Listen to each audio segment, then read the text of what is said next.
네, 성도 여러분 안녕하십니까? 이제 새벽 기도회가 30일을 넘어가는 것 같습니다. 카운트다운이 들어갔는데 오늘 새벽 기도 말씀이 여러 기술적인 문제로 올리지 못하게 되었는데 어떤 분들이 연락이 왔어요. 목사님 오늘 늦잠을 잤는지 무리하는 전화가 오고 그리고 혹시 제 신병에 무슨 문제가 있는지 이렇게 이제 묻는 분들이 있었는데 이 말은 그 시간에 함께 하시진 않지만 함께 40일 기도 운동에 동참하고 있다고 하는 말이죠. 참 감사한 일이었습니다. 그래서 우리가 기도하는 이 40일 동안의 이 시간을 통해서 꼭 하나님께서 이 교회를 향하신 뜻이 이루어질 수 있도록 우리 모두가 계속 하나님의 뜻이 무엇인지 또 우리가 기도하는 제목을 놓고 함께 기도함으로 말미암아 하나님께서 함께 하시는 놀라운 역사를 통해 우리 하나님께 영광 돌릴 수 있는 그런 시간이 될 수 있기를 간절히 바라겠습니다. 오늘은 갈라디아서 2장 두 번째 시간인데요. 먼저 말씀을 읽고 우리 같이 나누도록 하겠습니다. 갈라디아서 2장 1절, 11절부터 14절까지 있는 말씀입니다. 같이 한번 읽어보겠습니다. 시작. 게바가 안디옥에 이르렀을 때에 책망받을 일이 있기로 내가 그를 대면하여 책망하였노라. 야고보에게서 온 어떤 이들이 이르기 전에 게바가 이방인과 함께 먹다가 그들이 오매 그가 할례자들을 두려워하여 떠나 물러가매 남은 유대인들도 그와 같이 외식함으로 바나바도 그들의 외식에 유혹되었느니라. 그러므로 나는 그들이 복음의 진리를 따라 바르게 행하지 아니함을 보고 모든 자 앞에서 게바에게 이르되 내가 유대인으로서 이방인을 따르고 유대인답게 살지 아니하면서 어찌하여 억지로 이방인을 유대인답게 살게 하려느냐 하였노라. 이 이야기는 이제 우리가 지난번에 예루살렘 총회 이제 이야기를 했는데 예루살렘 총회가 끝난 후에 벌어진 내용입니다. 이 장면은 신약 성경 중에서 가장 긴장되어지고 가장 극적인 사건이 벌어지는 장면 중에 한 장면이라고 합니다. 여기서 기독교의 대표적인 두 사도가 공개적으로 충돌을 합니다. 기독교의 양대 산맥이라고 하면 이제 당시에 누구하고 누구를 꼽을 수 있는가 하면 첫 번째는 베드로를 꼽을 수 있고 또 하나는 바울이죠. 이 두 사람에 의해서 이제 기독교가 세워졌다 해도 과언이 아닐 정도인데 이 베드로와 바울이 충돌을 하는 겁니다. 근데 장소는 어디인가 하면 예루살렘 총회가 끝난 후에 어디죠? 안디옥입니다. 그 예루살렘에서 안디옥으로 장면이 바뀐 거예요. 안디옥. 근데 이 안디옥 교회가 어떤 교회인가? 이제 제가 지난번에도 잠깐 말씀을 드렸는데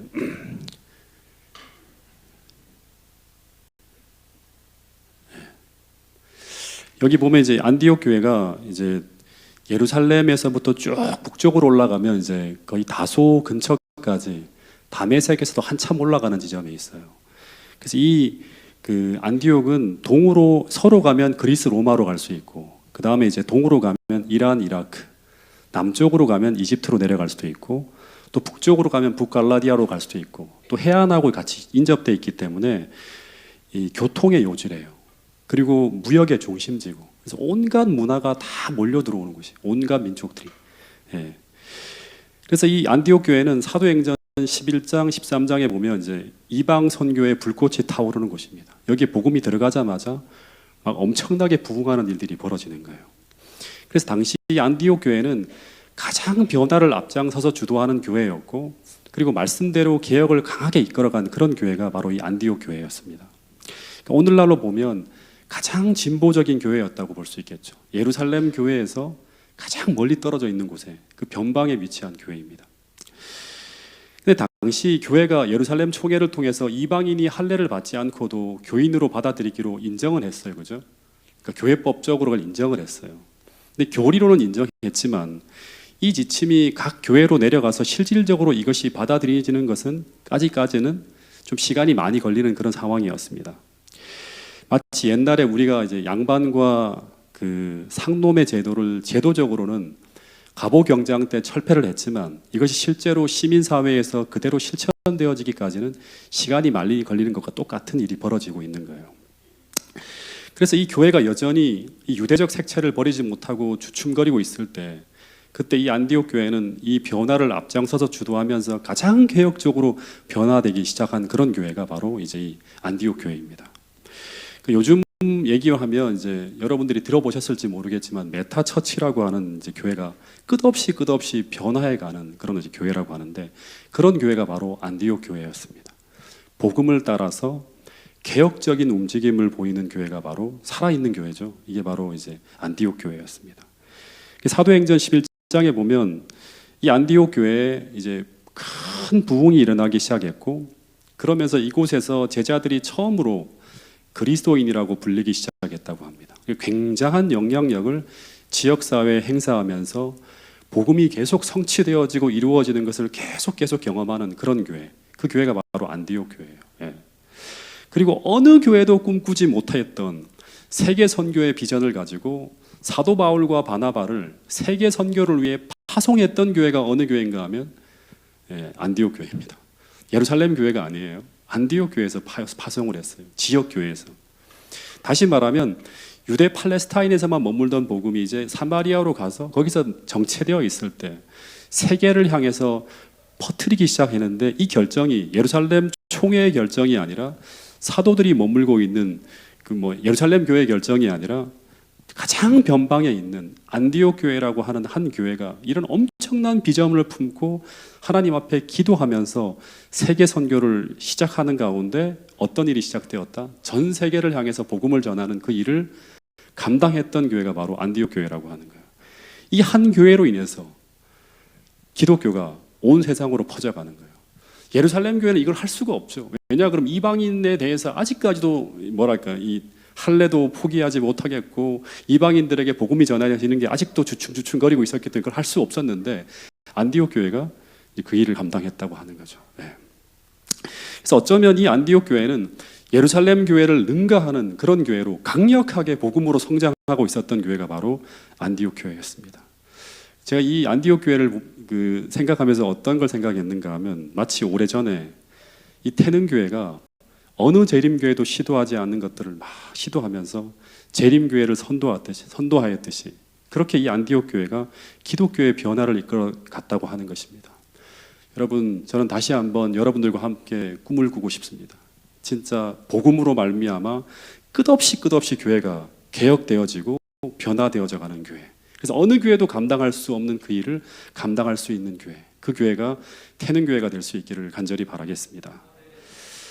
그래서 이런 부흥의 소식을 듣고 이제 베드로가 예루살렘 총회 이후에 안디옥 교회에 아마 격려 차원인지 아니면 이렇게 이제 어떤 일을 보기 위해서 방문을 했을 것이라고 생각되어져요. 그래서 베드로가 이 교회에 가서 따뜻한 환대를 받으면서 이제 애찬이라고 하는 이 교제의 시간을 보내게 되는데, 이제 이 애찬이라고 하는 게 이제 뭐냐 그러면, 초기 기독교 성도들이 맨날 이제 예배드리고 난 다음에 함께 떡과 포도주를 나누면서 행복하게 교제의 시간을 보내는 거예요. 그런데 이 베드로가 이 안디옥 교회에 유하면서 예배 때마다 이방인 그리스도인들과 함께 꺼리낌 없이 먹고 마시면서 아름다운 교제의 시간을 보내고 있었다고 합니다. 이 사도행전에 보면 이 베드로에 대해서 이렇게 기록하고 있어요. 여기 보면 이 베드로가 안디옥 교회를 방문했을 때 그는 이방인 개종자들에 대한 그의 신중한 행동으로 많은 사람의 신임을 얻었다고 합니다. 이 신중한 행동은 뭔가 하면 이방인들, 그러니까 할례를 받지 않은 무리들을 진심으로 한 형제로 받아들이고 함께 식사를 나누며 교제하는 그런 모습을 이야기하는 거예요. 즉 교리로만이 아니라 진심으로 그들을 한 형제로 받아들였다고 하는 것을 행동으로 표현하는 거예요. 이게 뭐냐 그러면 같이 떡을 떼고 먹는 거예요. 이 굉장히 큰 행동이었어요. 근데 조금 더 읽어보면 이제 한동안 그는 하늘에서 받은 빛에 따라 행동하였다. 그래서 베드로는 지금까지 이방인 개종자들과 한 식탁을 앉는데 가졌던 그의 타고난 편견을 극복하였다고 하는 그런 표현이 나옵니다. 근데 문제는 이제 시험되어지는 일이 벌어지는데, 갈라디아서 2장 12절 본문에 보면 이렇게 지내는 도중에 예루살렘에서 일단의 무리가 방문을 옵니다. 아마 예루살렘 교회에서 온 특사들로 보이는데 이들은 다 그리스도인이에요. 근데 본문에 보면 이 사람 사람들은 야고보에게서 온 어떤 이들이라고 표현했는데, 근데 사도행적을 보면 이 사람들이 어떤 사람들인가 하면 의문의 율법에 대해서 열심히 있는 어떤 유대인들이라고 합니다. 근데 이들은 유대인 신자들이죠. 유대인 그리스도인들인데 할례를 받지 않은 이방인 신자들과 식탁 교제를 나누는 것은 적절치 않다고 계속 가르치고 있었던 그런 사람들이에요. 그래서 원래 유대인들은 절대로 이방인들과 함께 식사를 하지 않죠. 왜냐하면 유대인들은 할례를 받지 않은 이방인들과 접촉하면 자신이 더럽혀진다는 생각을 했기 때문에 이방인들과의 접촉을 철저하게 꺼린 사람들이 이제 전통적인 유대인들이에요. 근데 베드로는 어떤 사람인가 하면 복음을 받아들인 사람이에요. 이것이 잘못된 유전이라고 하는 것을 계시를 통해서 알고 있는 사람이에요. 그리고 이런 자신의 신념을 바로 얼마 전에 예루살렘 총회에서 온 그리스도인들 앞에서 이렇게 공표를 했던 사람이에요. 사도행전 15장 7절부터 11절에 보면 베드로가 뭐라고 말했는가 하면 마음을 아시는 하나님이 우리에게와 같이 그들에게도 이방인들에게도 할례를 받지 않은 사람들에게도 성령을 주어 증언하시고 믿음으로 그들의 마음을 깨끗하게 하사 그들이나 우리나 차별하지 아니하시니라고 분명히 말을 했어요. 그러면 그렇게 살아야 되고 그렇게 행동해야 돼. 그런데 이런 말을 했던 베드로가 갈라디아서 2장 12절에 보면 이방인들과 함께 이 애찬을 먹다가 그들이 오매, 즉 유대인 그리스도인들이 오자 어떻게 했는가 하면 이 유대인들을 두려워하여 물러갔다고 합니다. 다시 말하면 밥을 먹다가 말고 굉장히 당황해서 이 식판을 들고 막 옆으로 움직이는 거예요. 자리를 피해가는 거예요. 그러니까 덩달아서 바나바와 그 남은 유대인들도 다 따라서 자리를 떠났다고 합니다. 근데 여러분, 베드로가 왜 이런 외식을 했을까요? 우리가 한번 생각해 봐야 돼요. 네. 여러분, 이런 실수를 베드로는 이전에도 했었죠. 그죠? 네. 가야바 법정에서 사람들에 대한 두려움으로 예수님을 부인하는 행동을 했었습니다. 즉 사람이 두려워서 사람의 시선 때문에 예수님의 제자라고 했다가는 여러 가지 수치와 조롱을 당하게 될까 두려워서 이 베드로가 예수님을 부인했는데, 그런데 그런 베드로가 회심한 후에 이제 성령 충만함으로 교회를 이끌면서 엄청난 큰일을 행하고 있었는데, 그런데 이 베드로가 또다시 여기서도 같은 실수를 했다고 하는 것입니다. 심지어 우리가 사도행전 계속 공부하지만 사도행전 2장 3장에서 베드로는 사람을 전혀 두려워하지 않고 목숨을 내놓고 복음을 증거하던 사람이었어요.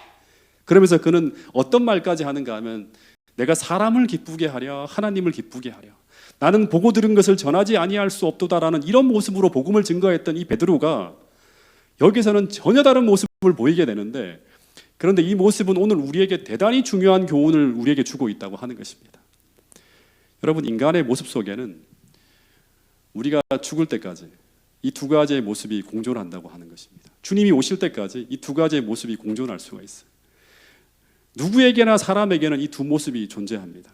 우리가 회심을 했다고 하더라도 한때 강력한 성령이 우리를 완전히 사로잡고 있었다 하더라도 성령이 충만할 때는, 즉 성령이 우리를 지배할 때는 그 어떤 것도 두려워하지 않고 마치 엘리야처럼 1대 800으로 맞서 싸우기도 하지만, 그러나 또 한편으로는 우리가 하나님을 바라보지 않고 하나님과의 동행을 중단하고 자신의 형편과 처지와 평판과 이런 육신적인 모습을 바라보며 주님을 놓치게 될 때 엘리야처럼 한 여자가 두려워서 달아나기도 하고 베드로처럼 예수님을 부인하기도 한다고 하는 것입니다.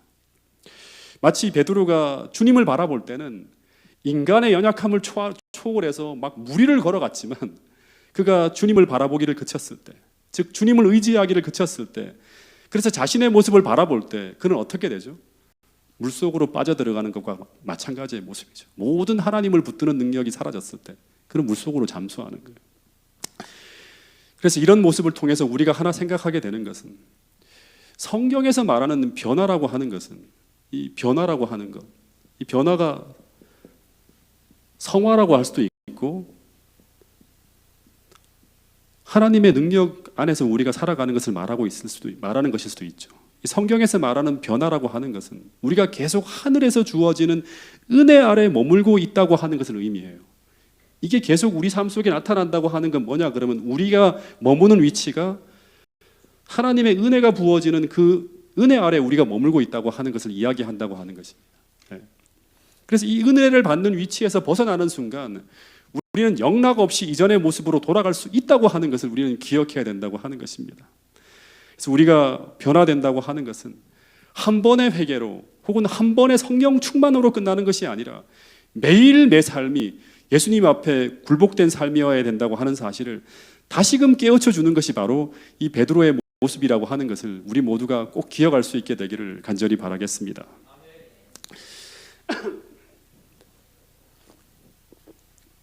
또 하나 우리가 생각해야 되는 것은 무엇인가 하면 이 베드로의 모습을 본다 그러면 어제 우리에게 임했던 그 하늘의 능력이 오늘과 내일까지 이어지는 것이 아니라고 하는 것입니다.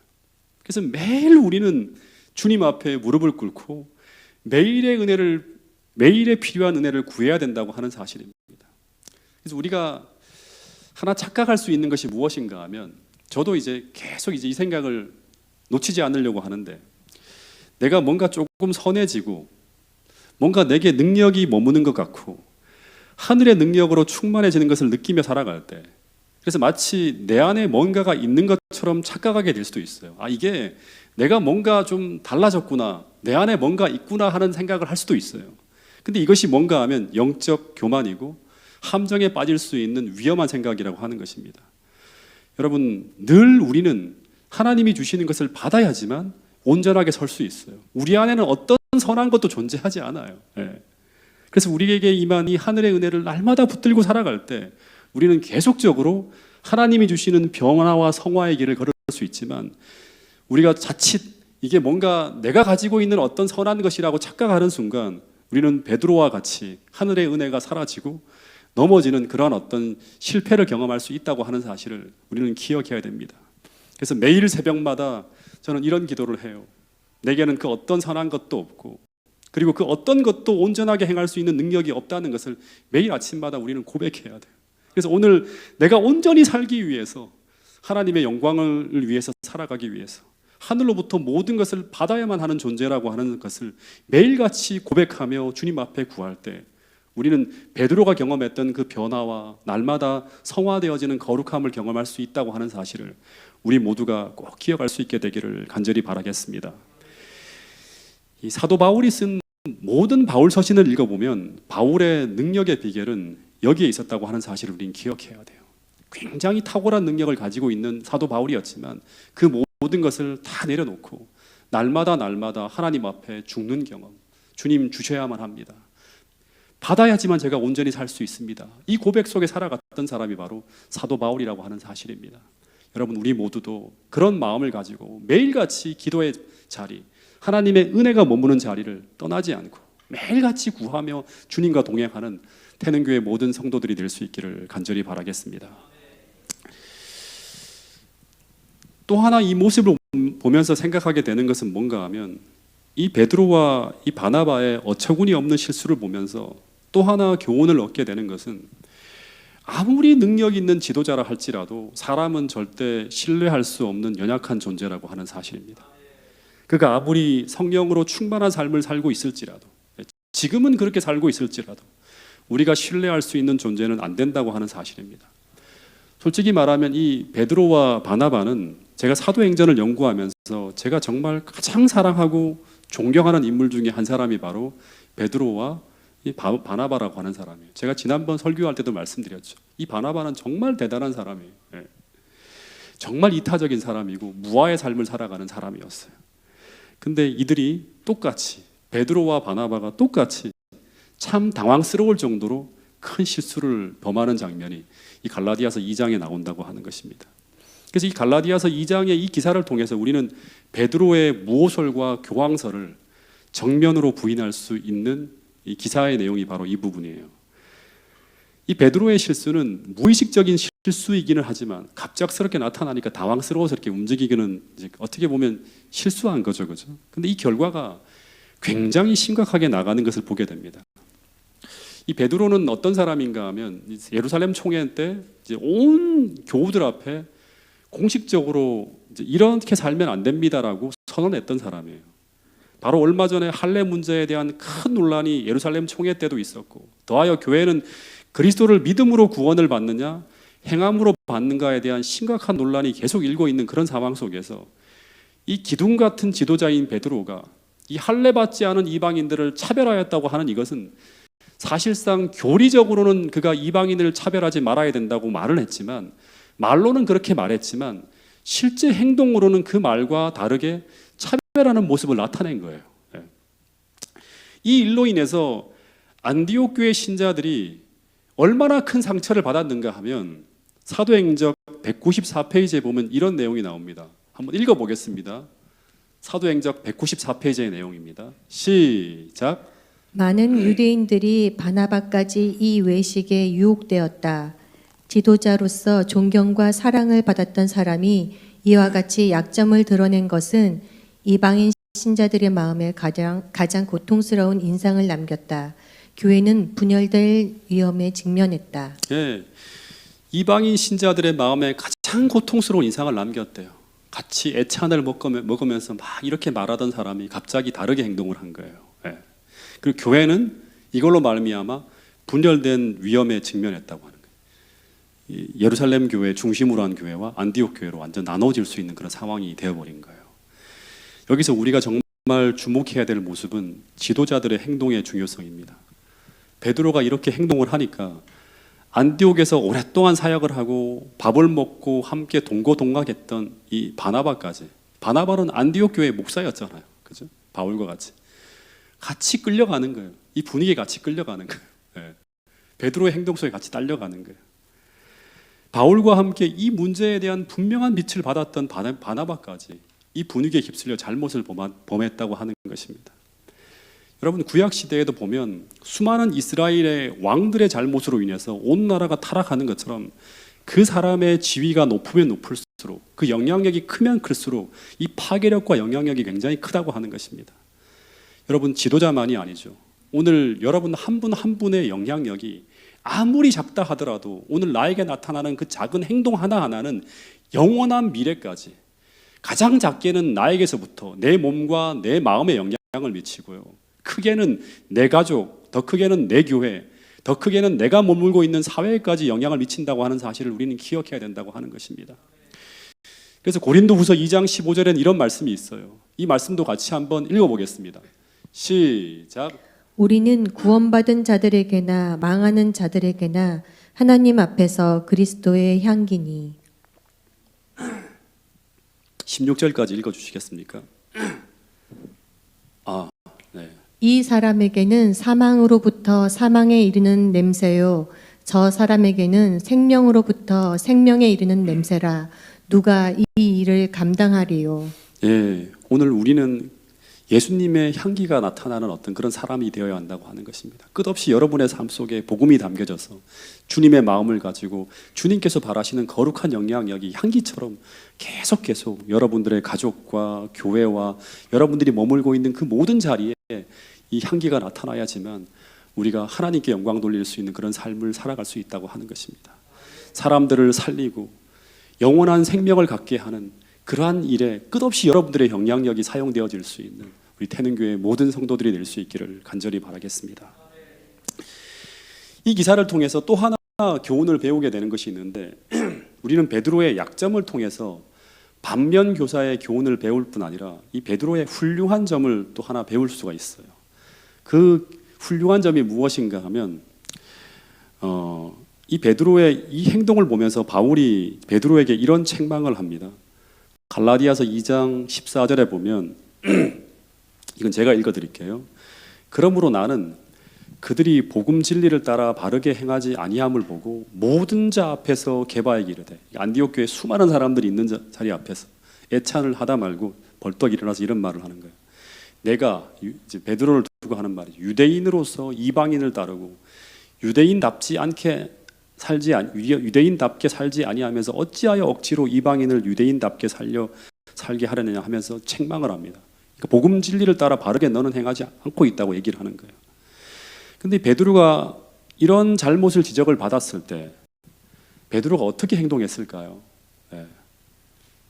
이게 잘못이라고 하는 것이 확인되어지자 당시 초대교회의 가장 큰 어른이었던 그가 이 엄청나게 많은 사람들 앞에 존경을 받으면서 어마어마한 어떤 일을 해오고 있는 그 위치에 있는 이 베드로가 오늘날로 말하면 뭐 대총회장 같은 사람이죠. 당시에 이제 그런 영향력이 있는 사람이죠. 이 베드로가 지나가는 곳마다 사람들이 복음을 듣기 위해서 몰려오고 그 말에 의해서 영향을 받고 있는 그런 사람이었는데, 그가 이 바울이라고 하는 사람의 이 말씀 앞에, 이 필드에서 일하는 어떤 그런 일개한 목사일 수도 있죠. 사도 바울이 이방인들에게만 영향을 미치고 있는 사람이었으니까. 어떻게 하는가 하면 자신을 굴복하면서 그 잘못을 고치려고 자신을 낮추었다고 하는 거예요. 여러분, 이것이 바로 초대교회의 위대함이자 베드로의 신앙의 위대함이라고 저는 생각을 해요. 여러분, 이것이 신앙생활을 아름답게 하는데 얼마나 중요한 모습인지 우리는 이 시간 꼭 깨달아야 됩니다. 이것을 뭐라고 하는가 하면 하나님 앞에 겸손이라고 하는 거거든요. 사람 앞에 겸손이라고 말할 수도 있지만 저는 하나님 말씀 앞에, 하나님의 뜻 앞에 굴복하는 것은 이게 하나님의 뜻이고, 하나님께서 나에게 주시는 책망이라고 하면 그 앞에 머리를 숙일 수 있고 자신을 굴복할 수 있는 게 바로 하나님 앞에 겸손이에요. 만약 베드로의 모습 속에 이것이 결여되어져 있었다면 이때 교회는 둘로 나누어지고 베드로는 이 모든 일에 대한 책임을 져야 돼요. 네.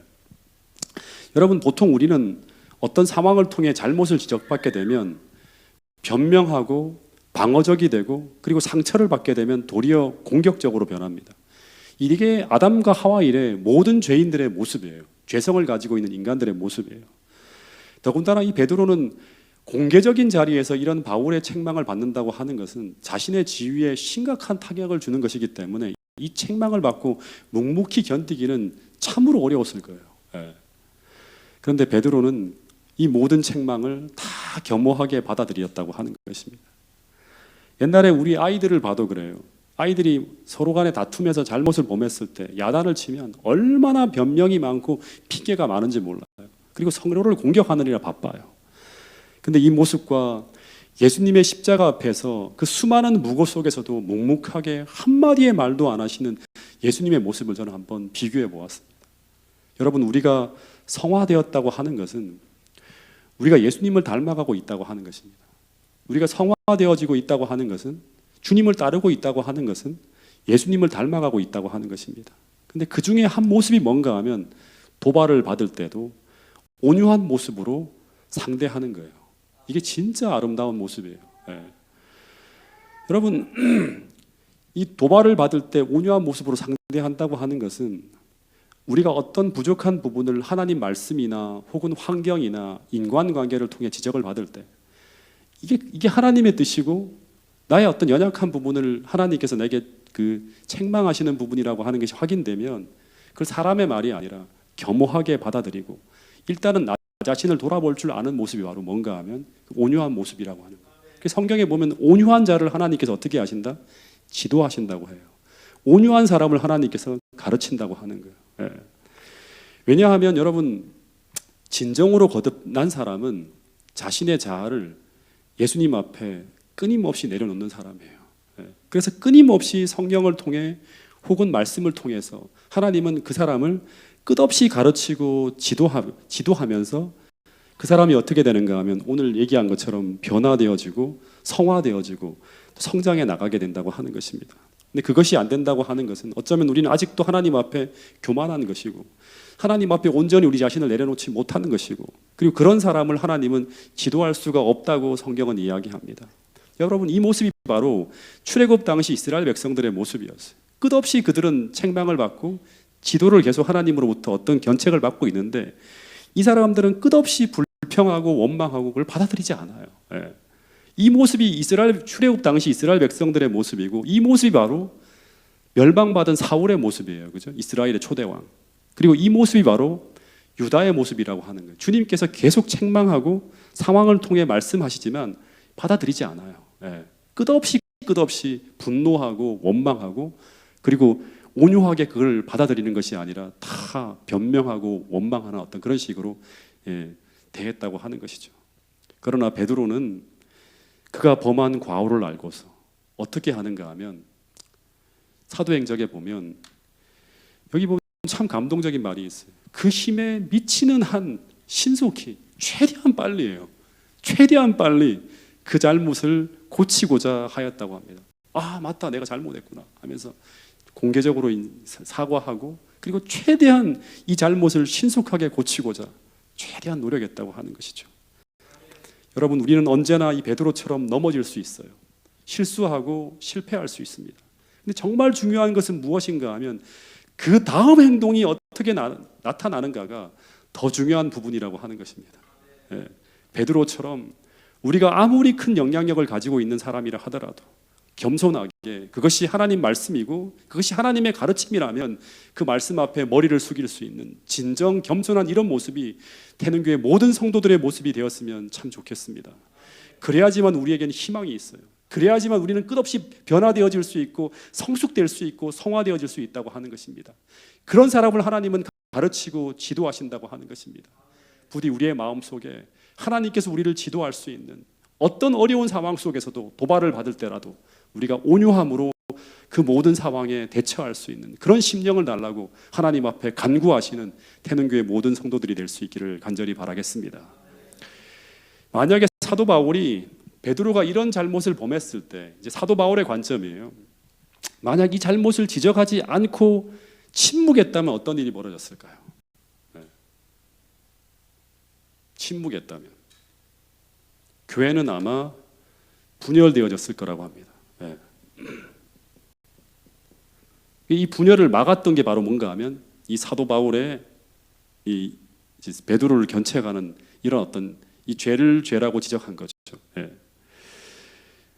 즉 이방인들이 이제 만약에 이렇게 베드로가 행동했는데도 불구하고 조용히 지나갔다. 그럼 이방인들이 더 이상 유대인들을 신뢰하지 않게 되고 관계가 흐트러지게 될 수 있었을 것이라고 하는 하나의 교회가 아닌 거예요. 이제 이 사람들하고 함께 할 수 없구나.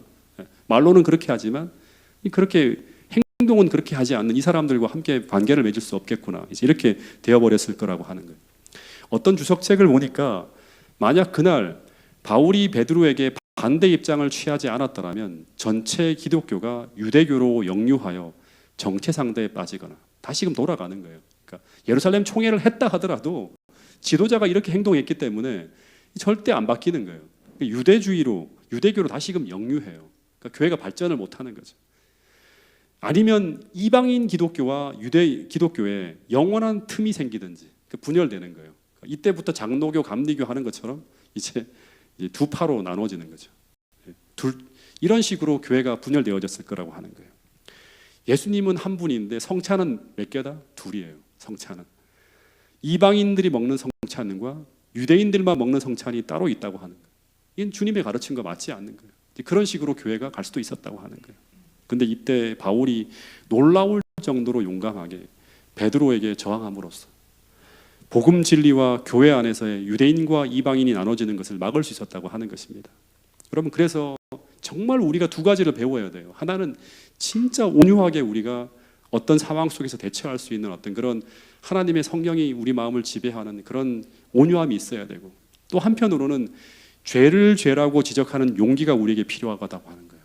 잘못되어지고 그릇되이 나갈 때 그것을 지적할 수 있는 그 사람이 바로 누구인가 하면 엘렌 화이트는 인물이라고 하죠. 여러분 그래서 날마다 어떻게 해야 되는가 하면 내 기분에 따라 움직이는 것이 아니라 성령께서 우리의 마음을 지배하셔서 날마다 주님처럼 온유하게 우리가 모든 상황에 대처하고 또 한편으로는 이 교회가 올바른 방향으로 나갈 수 있도록 끊임없이 성령께서 가르쳐 주시는 그러한 이야기를 우리가 함으로 말미암아 교회가 언제나 바른 길을 갈 수 있고 또 여러분 모두가 항상 하나님의 지도를 받을 수 있는 그런 위치에서 날마다 서 있을 수 있도록 늘 우리의 입장이 은혜 아래 머물 수 있도록 주님과 동행할 수 있도록 여러분과 자신을 살필 수 있는 여러분과 저가 될 수 있기를 간절히 바라겠습니다. 말씀을 줄이면서 사도 바울이 여기서 이야기하고 있는 것은 왜 이런 이야기를 할까요? 또 잊어버릴 수 있어요. 우리가 나무 한 그루 한 그루만 보다가 숲을 보지 못할 수 있어요. 왜 이런 자전적인 이야기를 할까요? 서두로 돌아가면 지금 갈라디아에 있는 거짓 교사들이 사도 바울의 뭐를 공격하고 있다? 사도직을 공격하고 있기 때문에 그에 대한 변호로 바울은 지금 사도의 대표적인 사람인 베드로가 잘못했을 때 그 사람을 어떻게 하다? 책망할 정도로 자신은 사도 중에 조금도 부족함이 없는 사람이라고 하는 것을 이야기하고 있는 가운데 이런 진술들이 나오고 있는 것입니다. 여러분 오늘 배운 말씀 중에 세 가지만 좀 기억했으면 좋겠습니다. 첫 번째 하나는 사람에게는 언제나 두 가지의 모습이 공존하고 있다고 하는 거예요. 베드로처럼 성령을 쫓아 주님과 동행할 때는 엘리야와 같은 강력한 모습으로 살 수 있지만 정반대로 주님을 바라보지 못하고 내 자신을 바라볼 때 가장 연약해질 수 있다고 하는 것 우리가 기억해야 됩니다. 그래서 언제나 우리는 하나님이 주시는 은혜 아래 우리 자신을 두어야 된다고 하는 사실 꼭 기억해 주시고, 인간은 절대 무호할 수 없다. 인간은 신뢰할 수 없는 연약한 사람이라고 하는 것, 우리가 신뢰할 수 있는 유일한 대상은 예수님이라고 하는 사실을 기억해야 되고, 두 번째는 한 사람의 행동의 중요성입니다. 우리가 복음 진리대로 올바르게 행동하지 않을 때 그 잘못된 영향력이 사람을 그릇되이 인도할 수도 있고 이 안디옥 교인들에게 씻을 수 없는 상처를 줄 수도 있었다고 하는 것 우리는 기억해야 됩니다. 세 번째는 이 베드로의 장점이죠.